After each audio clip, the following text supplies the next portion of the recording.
L'IA peut participer à l'évolution d'une identité visuelle si pour autant on arrive à maîtriser ou on reste maître du sujet.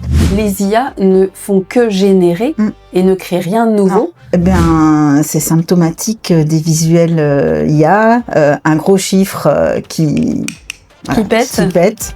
Bonjour Valérie. Bonjour Cindy. Je suis ravie de t'accueillir sur le podcast, ça rayonne, et d'inaugurer cette première série d'épisodes interview. Donc tu es graphiste, photographe et illustratrice. C'est ça. Donc on travaille ensemble depuis déjà quelques années sur des projets clients. Tu t'occupes de la partie print visuelle et puis moi en duo je m'occupe de la partie digitale. Donc aujourd'hui on a voulu faire un épisode consacré à l'identité visuelle, à l'utilisation de l'IA, parce qu'aujourd'hui il y a toute la déferlante IA qui inonde. Vaste sujet Qui inonde un petit peu tous les designs, les affiches, tous les visuels qu'on peut voir aujourd'hui. Donc pour la petite anecdote, on s'envoie régulièrement nos trouvailles. The best. De ce qu'on trouve sur internet, dans les supermarchés. Voilà, quand on fait nos courses, etc. Parce que ça inonde dans tous les domaines. Voilà. Et donc l'idée de l'épisode, c'est ça, c'est de voir quel est l'impact de l'IA dans les métiers graphiques, et aussi quel est l'impact aussi de l'utilisation de l'IA pour l'impact que ça a sur dans le métier et sur les identités visuelles concrètement, un commerçant, enfin voilà, les applications qu'on peut en trouver, c'est quoi les aspects peut-être positifs, négatifs. On va voir tout ça ensemble. C'est pas tout à jeter. L'IA peut participer à l'évolution d'une identité visuelle si pour autant on arrive à maîtriser ou on reste maître du sujet et ne pas se laisser embarquer par l'IA vers des chemins qui sont un petit peu aléatoires. Ouais. Est-ce que pour commencer, tu peux déjà te présenter ? Oui. Je suis graphiste freelance depuis 25 ans et j'interviens auprès des entreprises, des collectivités, enfin toute entité qui a besoin de communiquer et surtout de mettre en place une identité qui leur est propre. Et donc pour la petite anecdote, ça fait quand même, tu étais dans les premières freelance graphistes à te lancer au tout début. Alors, je pense que j'étais pas toute seule, mais quand je me suis lancée, il y avait très peu d'entreprises individuelles. Il y avait pas mal d'agences de com, mais des graphistes freelance, c'était plus rare. Aujourd'hui, il y a du monde sur le marché.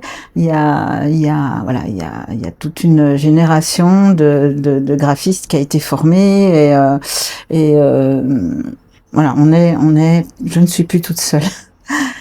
Alors pour commencer, je vais te faire un petit jeu. Donc tu vas me dire, je vais te montrer des visuels que j'ai repérés sur internet. Tu vas me dire si c'est de l'IA, si c'est plutôt un graphiste, tu l'apprécies, ou si c'est aucun des deux. Aucun des deux. Ouais, aucun des deux. Alors pourquoi je te propose aucun des deux? Parce que du coup la dernière fois, donc on voit en ce moment il y a pas mal de graphistes qui publiaient des réels sur Instagram en disant stop, on en a marre de voir tous les visuels IA qui, on verra, mais qui ont tendance quand même à se ressembler. Et donc du coup il y a quelqu'un qui m'avait interpellée en me disant oui, mais finalement est-ce que c'était mieux avant? Tu vois, est-ce que finalement les gens là aujourd'hui qui utilisent l'IA pour faire des affiches, est-ce que s'ils n'avaient pas eu l'IA, ils auraient utilisé certainement un autre outil ou ils auraient fait ça sur Word? Et finalement, est-ce que c'est mieux maintenant? Oui.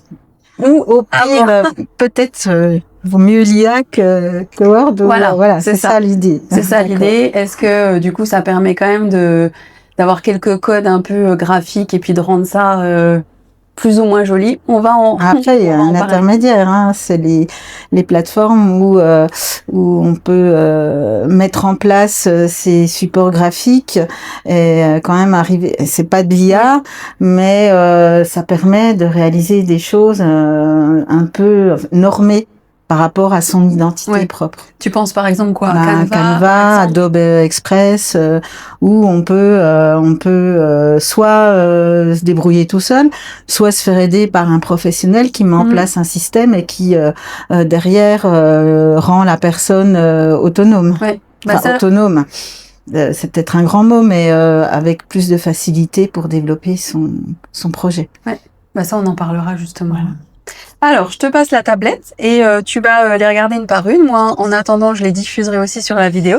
Et tu me dis, IA, pas IA, enfin IA, graphiste ou aucun des deux. Allez, c'est parti. Vieille graphiste, il faut que je prenne des lunettes.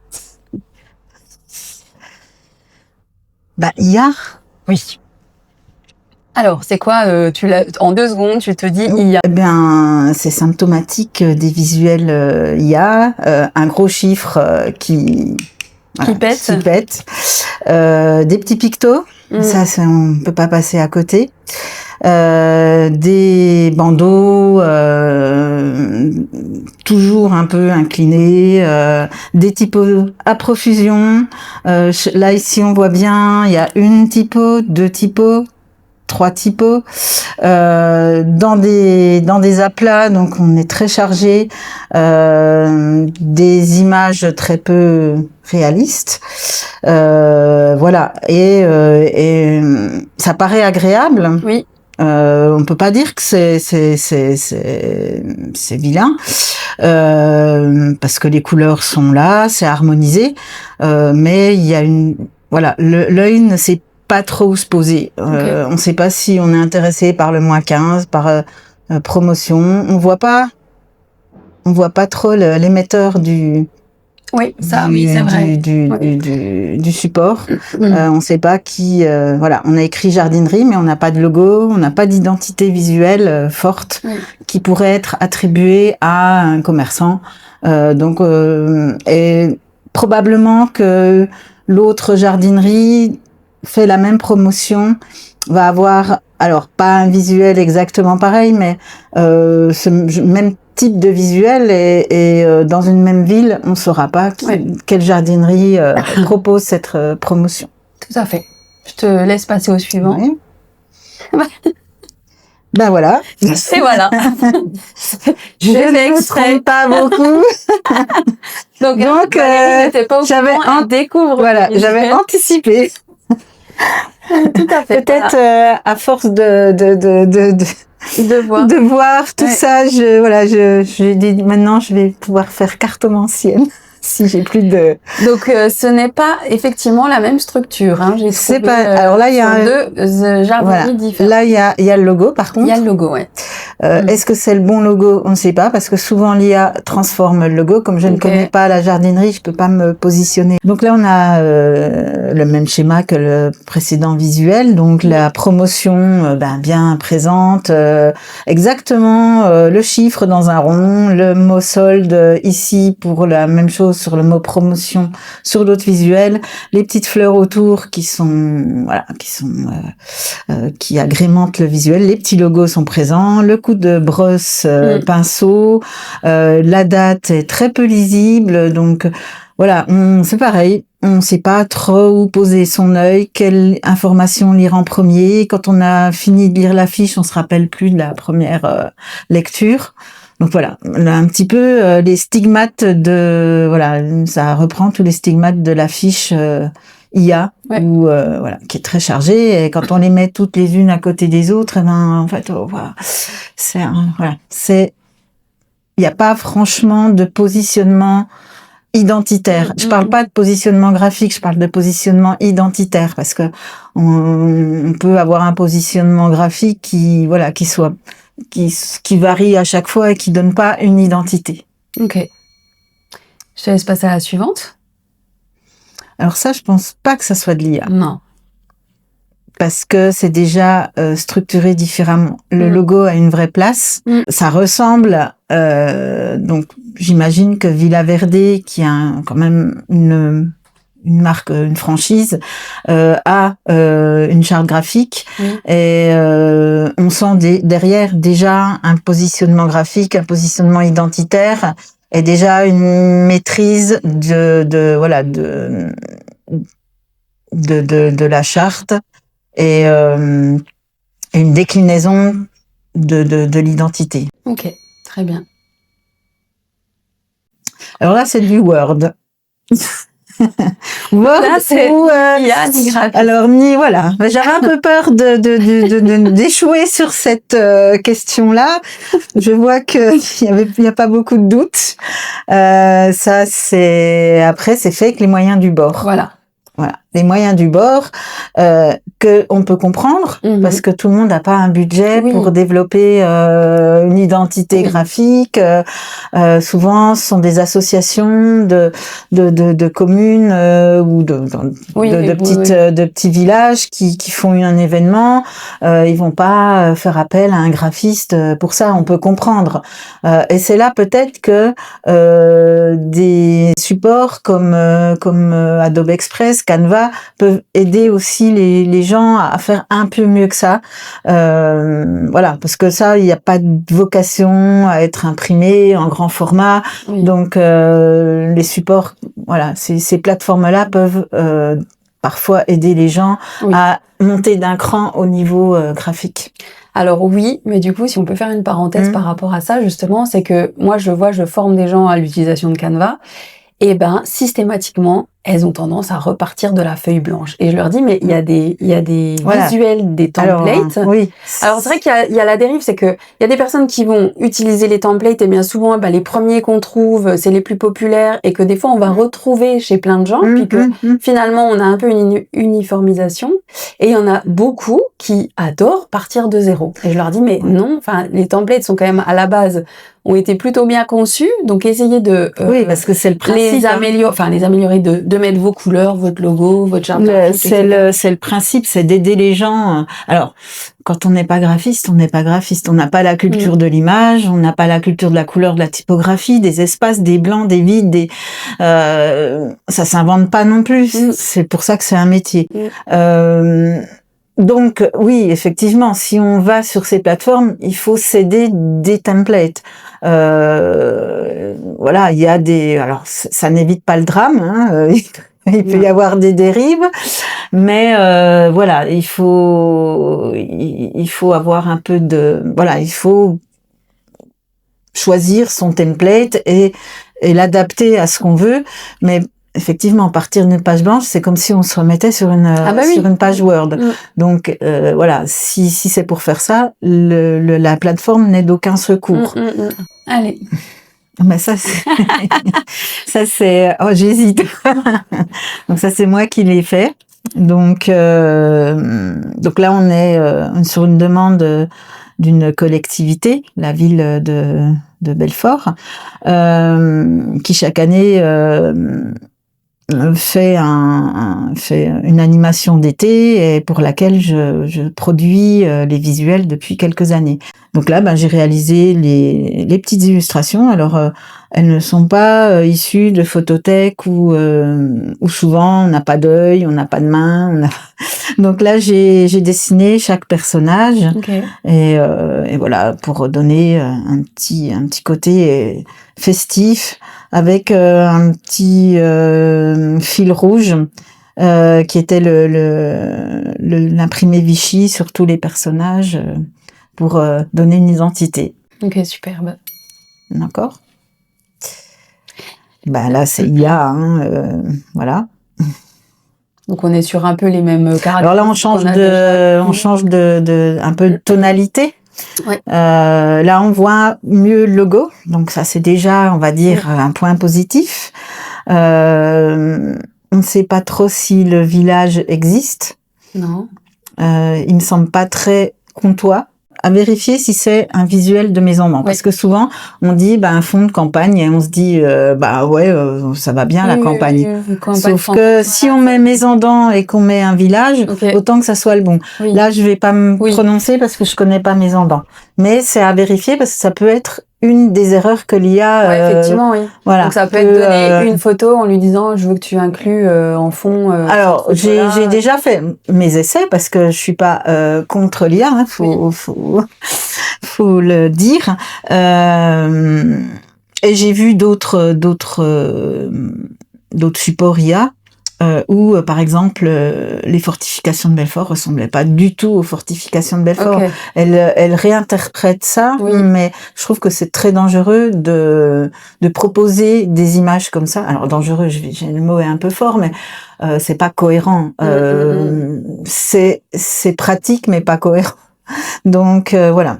Alors ici, ben voilà, on a les petits patchs, tous les tous les grands codes, classiques. tous les codes de l'IA, les pictos.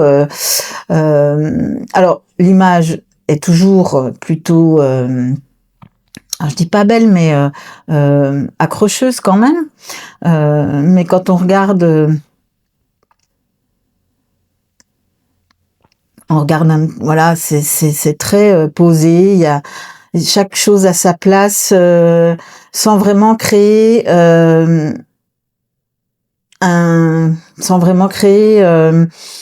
je dirais chaque chose est indépendante les unes des autres. Ça crée pas un visuel uni et fort et porteur.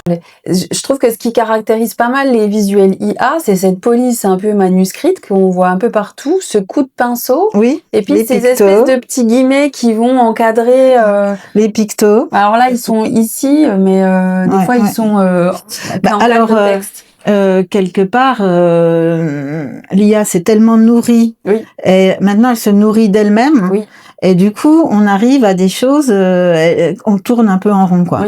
Et comme ça reste de la statistique, de la probabilité, où on va au plus près de ce que ça pourrait être, forcément quand on demande une affiche sur un événement, eh ben tout se ressemble, et il y a des codes.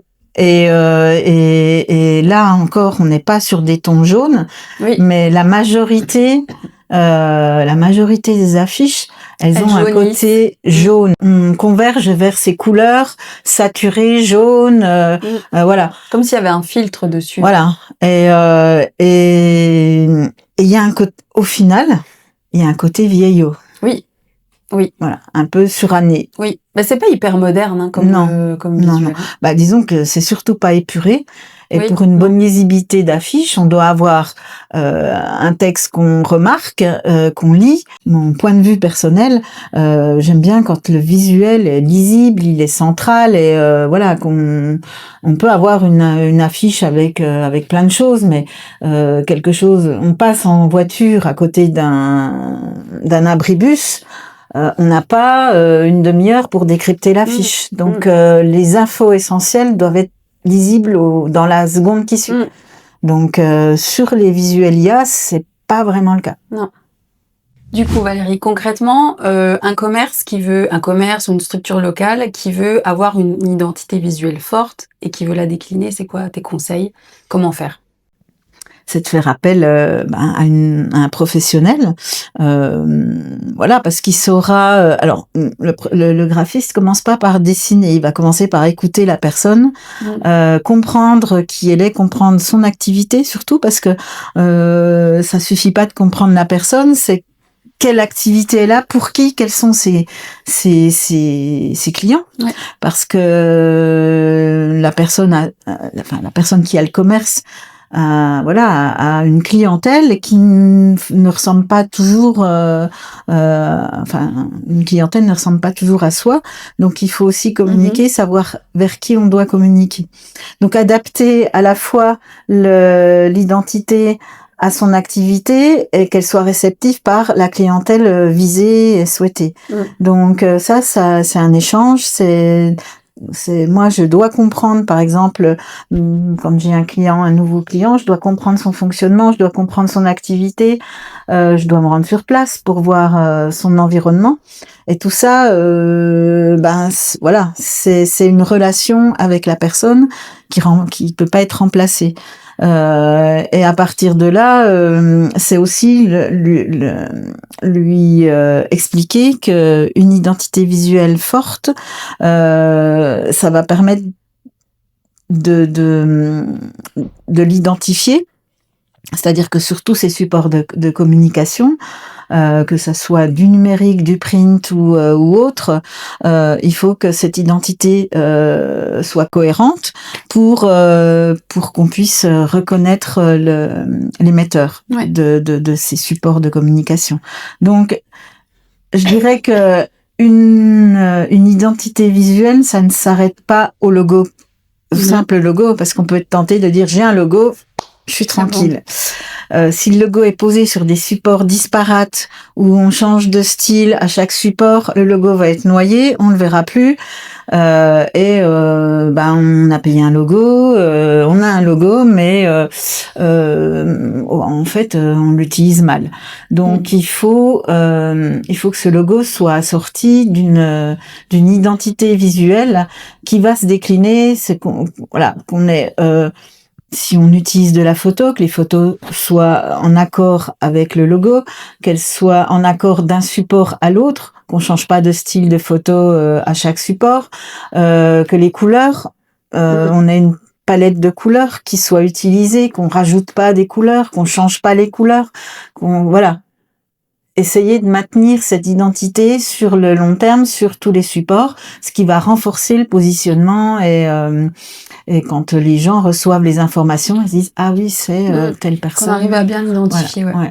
Parce ça que là, c'est important. Parce que là on a parlé un peu des affiches, mais il n'y a pas que ça. Enfin, non. Ça va être, on envoie une newsletter. Disons que l'affiche est un support de communication, c'est pas une identité visuelle. Oui. Non, mais c'est comment donc, tu décris donc en fait, on part du logo quand même, parce que mais autour de ce logo, on va construire une identité, voire sur certaines, les petites structures n'ont pas toujours les moyens de développer une grande charte graphique, mais j'ai fait des chartes graphiques où on a tous les codes de l'utilisation de l'identité visuelle sur les différents supports avec les typographies utilisées. Donc on n'en utilise pas 50, on a une typo principale et une typo d'accompagnement.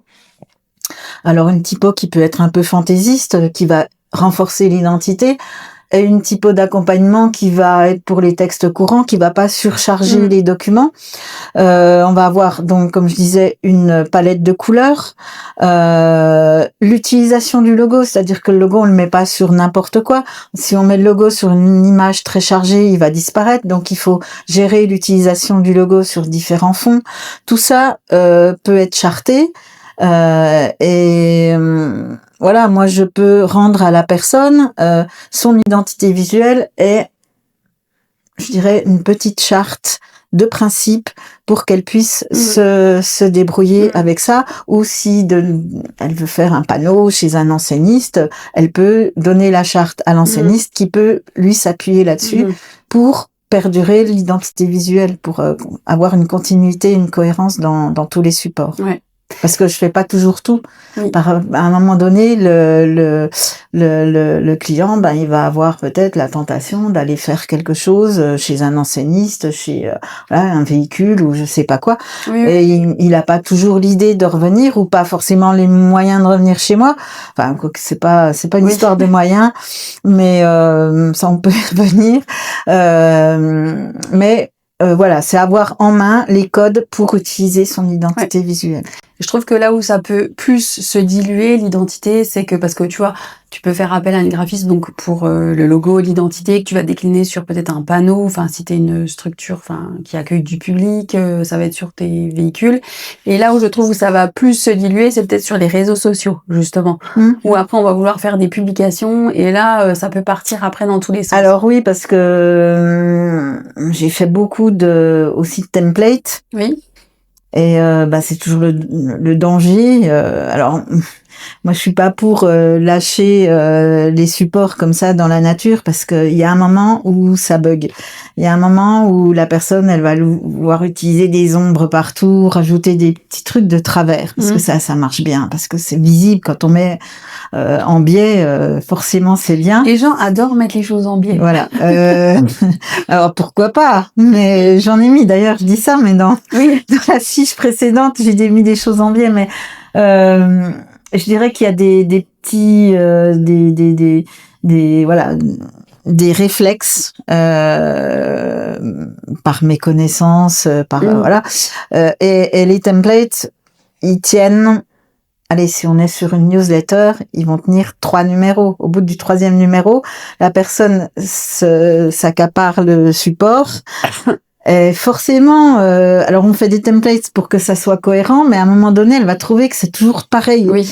Et elle va vouloir changer, mettre un petit truc pour parce que là c'est pas pareil. Mais sauf que voilà, on rajoute, et puis au bout de 10 numéros, le template a explosé et on n'est plus du tout. Les couleurs ont changé parce que on en avait marre des couleurs de la charte. Alors une charte c'est pour garder les couleurs. Pourquoi pas changer les couleurs une fois, je sais pas, au bout de 7-8 ans d'utilisation de l'identité visuelle, on peut avoir envie d'évoluer et puis le graphisme évolue aussi. Donc mais il faut toujours évoluer dans la cohérence aussi. Et installer les choses, quoi. Ne pas vouloir changer tous les 4 matins. Voilà. Alors, c'est sûr qu'une charte graphique, ça peut être contraignant pour certaines choses. Ça peut être rassurant pour certaines personnes qui sont pas à l'aise. Voilà. Tout est une histoire d'équilibre. Ok. Tu peux nous présenter un de tes projets? Oui. Du coup, concrètement, ce que tu as déjà mis en place pour un client et comment tu as décliné ça? Alors, mes clients sont très variés. J'ai des collectivités territoriales, des entreprises, des commerçants, des restaurants. J'ai travaillé beaucoup dans l'agroalimentaire parce que je fais de la photo culinaire. Donc voilà, les sujets sont vastes. C'est ce qui est intéressant quand on est freelance, c'est que on passe du coq à l'âne, je dirais, parce que on passe d'une problématique d'urbanisme à une problématique de recettes pour, par exemple, le gruyère que tu connais très bien. Et donc, c'est pas du tout le même sujet et à chaque fois, il faut se replonger dans le sujet. Moi, quand j'ai commencé le gruyère, voilà, je me suis renseignée comment on faisait le gruyère. Donc voilà, c'est intéressant pour ça. Et j'ai aussi j'ai fait pas mal de chambres d'hôtes où les gens alors on est pas mal dans le domaine de la personnalisation dans la chambre d'hôte parce que la personne qui fait sa chambre d'hôte, il met beaucoup de cœur. Elle y met beaucoup de soi et elle veut que la maison lui ressemble. Donc c'est des thématiques qui sont particulières parce que quand on crée une identité visuelle, pour ce domaine-là, il faut que la personne se sente bien avec son identité visuelle. On n'est plus sur un magasin qui doit avoir une enseigne. On est vraiment au cœur des choses et de la personne qui crée sa chambre d'hôte. Donc il y a de longues discussions pour comprendre la personne et voir ce qu'elle veut. Donc j'ai eu la chance de travailler sur une chambre d'hôte dans les Monts d'Or vers Lyon. Une personne qui a une grande propriété avec un château et qui a réhabilité la maison du jardinier pour en faire une chambre d'hôte. Donc là, on partait de zéro et il m'a demandé enfin, comme point de départ, il fallait que je m'appuie sur cette maison, sur les couleurs qu'elle a utilisées, et pour que l'identité visuelle soit en harmonie avec la maison. Oui. Donc, tout s'est fait à distance. Je ne suis pas allée sur place parce que ça fait quand même un gros déplacement. Oui. On a fait des visios, j'ai vu, elle m'a envoyé les plans, les photos. On a beaucoup échangé, on a beaucoup parlé. Et on est parti sur quelque chose de très fleuri parce qu'elle a un grand jardin, elle adore les fleurs et elle voulait dans son logo les fleurs de son jardin. Okay. Donc j'ai fait quelques autres propositions par rapport à des détails d'architecture, etc. Je lui ai fait 4-5 propositions très différentes parce que le but c'est pas de décliner une proposition en rouge, en bleu, une autre typo, c'est vraiment de partir sur des axes différents, qu'elle puisse évacuer ce qui ne lui plaît pas, garder ce qui lui plaît, retravailler parfois et arriver à une solution finale qui soit en adéquation avec ses envies. Donc on est arrivé à un logo. Oui. Qui après a donné suite à toute la charte graphique puisque le motif à fleurs a été repris en fond. Je lui avais même proposé de faire une tapisserie pour ses chambres d'hôtes. Ça a été décliné sur des cartes commerciales, des petits supports chemises dans lesquels elle glissait les tarifs et quelques des feuilles où elle notait tout ce qu'il y avait à faire autour de la chambre d'hôte. Donc dans chaque chambre, il y avait une chemise avec l'identité visuelle, des petits marque-pages, des cartes postales, voilà. Et après, tout ça se décline à l'infini, voilà, tant peu qu'on ait un peu de moyens pour faire des supports de communication. C'est un point important de départ dans sa communication. C'est comme voilà, un fromager, il va être obligé d'acheter une armoire, enfin un banc réfrigéré. C'est un coût. Mais voilà, c'est essentiel. Et je pense que l'identité visuelle peut avoir un coût, mais si elle est bien faite, on s'y retrouve. Il y a aussi une chose très importante aussi, peut-être à préciser pour les auditeurs, mais c'est que ce que tu produis sur IA, parce qu'il y a beaucoup par exemple qui vont dire bon bah non, j'ai pas les moyens, ou je vais faire mon logo avec ChatGPT, etc. Mais ce qu'il faut aussi se dire, c'est que ChatGPT ne vous garantit absolument pas que le logo soit unique et ne soit pas similaire justement à quelque chose qui existe déjà, puisque de toute manière, de base, les IA ne font que générer et ne créent rien de nouveau. Non. Donc elles génèrent à partir de tout ce qui existe sur le web. Mais c'est pour et ça donc, concrètement, pour un logo, le risque, c'est d'avoir un logo qui ressemble à alors, je sais pas, qui existe déjà. L'IA ne génère jamais deux fois la même chose. Donc, on va être ressemblant, mais jamais pareil. Oui, alors pas identique à 100%, mais ça peut être très ressemblant. Et le risque, c'est que tu parasites. Par rapport à ça, il n'y a pas que l'IA qui générait ce genre de problème. Les banques d'images proposent déjà des visuels de logotypes où on peut dire tiens ben voilà. Alors j'ai un exemple, mais vraiment concret. La personne chez qui je vais acheter mon poulet, un jour me donne une carte. Elle a fait son logo. Un poulet avec une cuisse rouge. De la cuisse qui ressort en rouge, le poulet était noir. Avec poulet rapido poulet, ou je sais plus le nom. Bon, ok, il s'est débrouillé, il vend des poulets, il n'a pas besoin Je vois passer un camion avec le logo. J'imagine que c'est lui, sauf que le poulet est rouge et la cuisse est noire. Et David Poulet. Ah. Je me dis... tiens, il a une deuxième entité quelque part. Et je lui demande, je lui dis, mais est-ce que c'est vous, David Poulet? Ah non, c'est pas moi du tout. Donc, il se retrouve dans la même, alors pas forcément ville, mais dans la même agglomération, à avoir les deux le même poulet en logo, un en rouge et noir, enfin un avec la cuisse rouge, l'autre avec la cuisse noire. Mais c'est le même logo. Donc il y a même pas besoin de l'IA pour ce genre de truc. C'est qu'aujourd'hui, et ça typiquement, si un graphiste lui fait son logo, il va avoir quelque chose de très personnel qu'on retrouvera pas ailleurs. Sauf si le graphiste s'appuie sur des banques d'images, ce qui arrive aussi. Parce qu'il y a il y a tout chez les graphistes. Je ne vais pas, voilà, je me positionne moi, mais voilà, il y a de tout chez les graphistes, et certains, voilà, vont puiser dans les banques d'images pour faire des logos, ce qui aussi explique qu'il y a des logos qui coûtent très très peu cher, parce que prendre une image, mettre un texte en dessous, c'est 5 minutes. Il y a pas, voilà, il y a pas de travail par rapport à ça.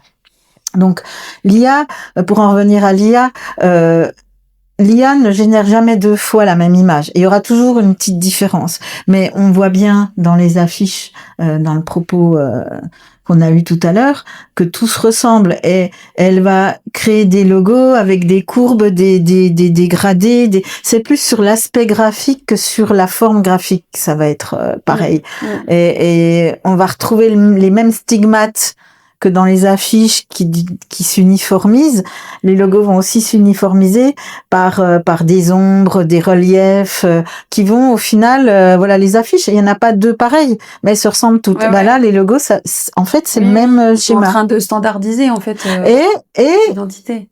Le pire, c'est que j'ai des clients qui vont me dire, oui, mais ça ressemble pas à l'IA, ce que vous faites. Oui. Alors, Voilà. on a une anecdote Voilà. par rapport Alors, à ça. Mais ça, on va me dire, mais vous êtes pas dans le move parce que vous faites des choses qui ressemblent pas à l'IA, quoi. Oui.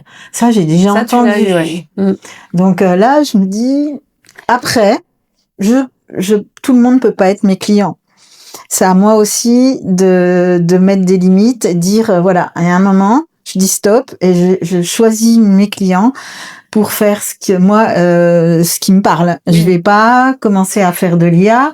C'est sûr qu'un logo qui est créé dans l'IA, il est pas vectoriel. Il est pas utilisable partout. Il est pas modifiable. C'est très compliqué. Et on n'a pas un support technique viable. Donc moi, c'est à moi aussi de mettre des limites. Après, les gens, ils font ce qu'ils veulent. S'ils veulent faire leur logo dans l'IA, il y a pas de souci. Ça ne me convient pas. Ben, chacun se positionne là où il veut. Donc moi, j'essaie de travailler avec des gens qui ont une demande qui correspond à ce que je peux, je peux faire. Ouais. Concrètement, l'IA, quel est l'impact? Donc on voit un peu forcément, enfin les métiers graphiques sont impactés. Oui, alors là, c'est la grosse question. On fait partie de la liste des métiers les plus, à risque, les plus en danger, comme les rédacteurs. Dans la presse, il y a beaucoup de métiers. Les correcteurs disparaissent, voire les maquettistes aussi. Donc il y a beaucoup de métiers dans ce milieu. La photographie, la photographie de reportage, elle aura toujours lieu d'être, mais la photographie studio, etc., est aussi impactée. Tout n'est pas à jeter parce qu'on peut aussi, en fait, pour revenir à l'impact sur le métier, il y a un impact positif, un impact négatif aussi. Il y a un impact positif parce que l'IA permet de faire certaines choses techniquement qui en fait va nous faire gagner du temps. Pour ce qui est de la création, c'est plus compliqué. C'est que les gens sont un peu émerveillés parce qu'il y a un côté magique de l'IA. On dit on veut un singe dans une voiture rose, l'IA va le faire. Il n'y a pas de souci. Et pour n'importe qui, elle va le faire.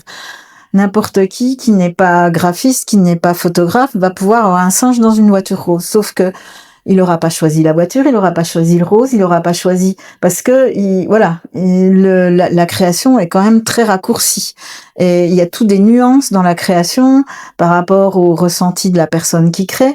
Donc les gens qui vont être spécialistes du prompt, qui vont réussir à maîtriser l'IA et à ne pas se laisser submerger par l'IA et qui auront une fonction de directeur artistique par rapport à l'IA, ou des illustrateurs, maintenant ça peut être le cas, vont pouvoir créer leur identité.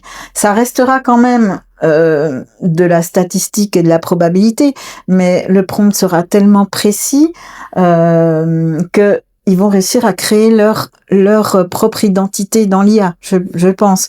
Voilà, faut rester maître de sa création. Et il y a j'ai repéré quelques artistes, parce que je pense qu'aujourd'hui il y a des artistes qui bossent beaucoup avec l'IA, qui font des choses assez surprenantes et intéressantes.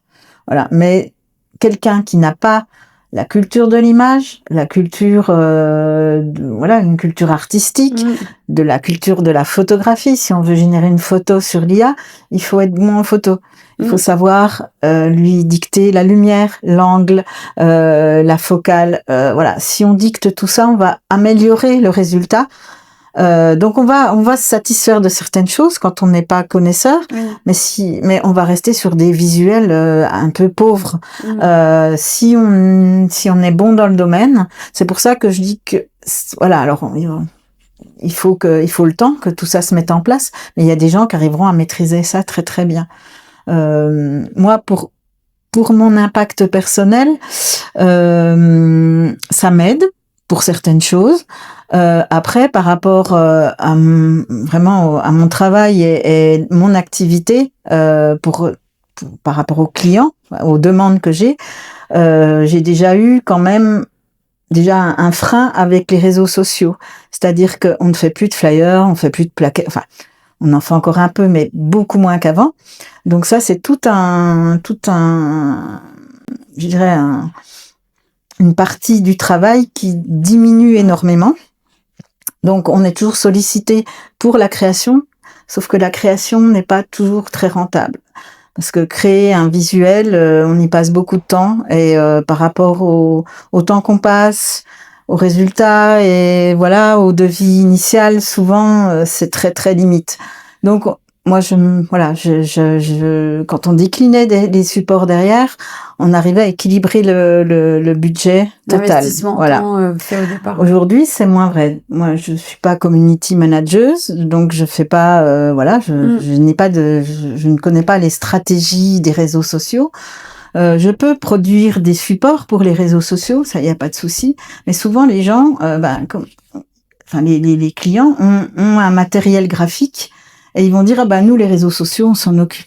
Oui. Et ils vont faire tout seuls avec des plateformes comme Canva et après on ne maîtrise plus l'image. Donc moi je reste sur maintenant je dirais que la proportion de travail elle est beaucoup plus sur la création que sur le développement des supports de communication.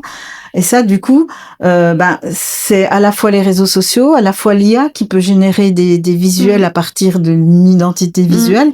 Donc ça, ça m'a fait diminuer mon activité. Tu l'utilises concrètement l'IA pour des projets? Ça peut aussi peut-être t'aider à maqueter des choses pour que les gens se rendent compte. Pour dans les phases de recherche, quand on est dans les phases de recherche, d'inspiration, parce que la création elle vient des inspirations. Hein, on se nourrit un peu comme l'IA, on se nourrit de ce qu'on voit.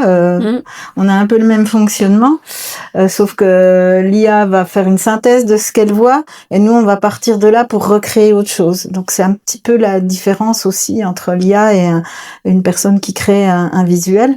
Moi je vais beaucoup sur Pinterest, je vais faire des mood boards. Donc l'IA va me permettre d'augmenter encore toutes mes sources et puis des fois de synthétiser tout ça aussi parce qu'elle va pouvoir me faire un résumé de tout ce que j'ai trouvé et m'orienter sur certaines choses. Donc ça, c'est plus dans la partie réflexion.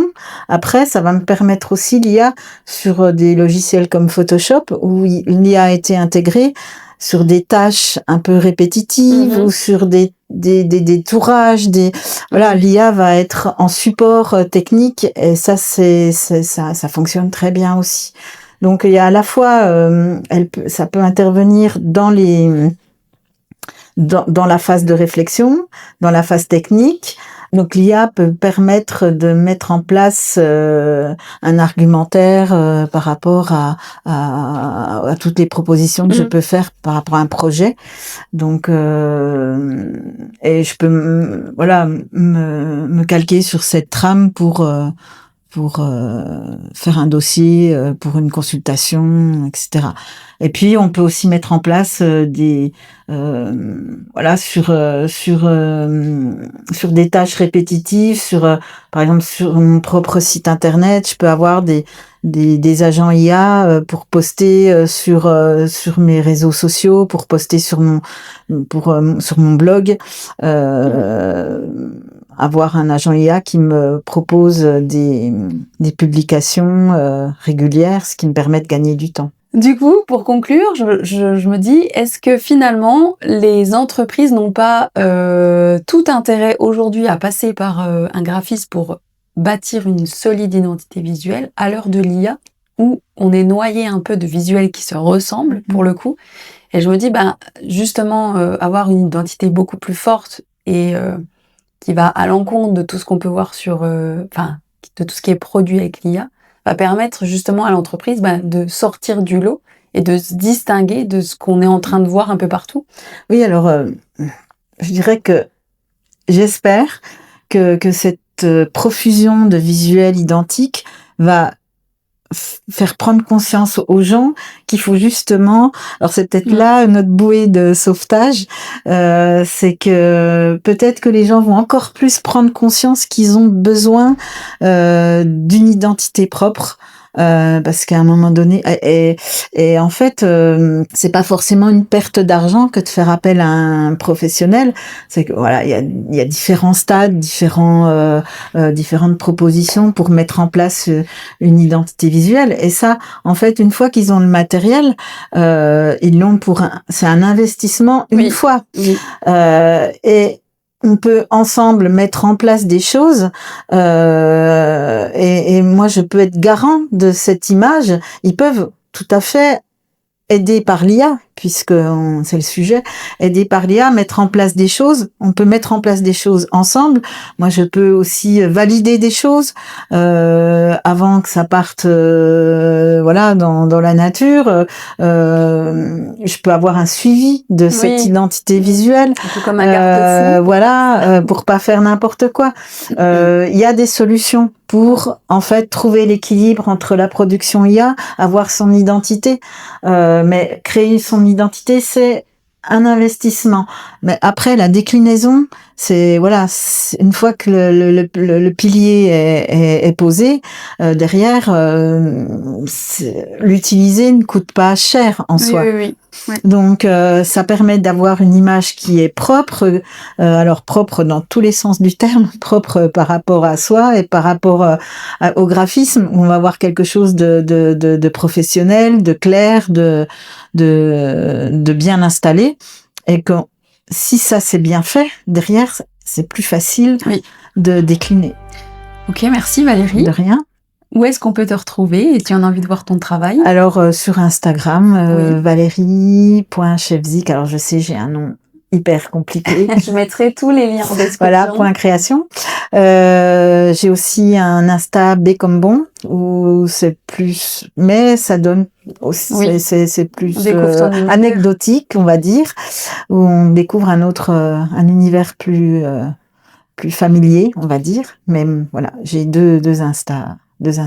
Ok, bah merci beaucoup. De rien. Et puis je vous dis à la semaine prochaine pour un nouvel épisode.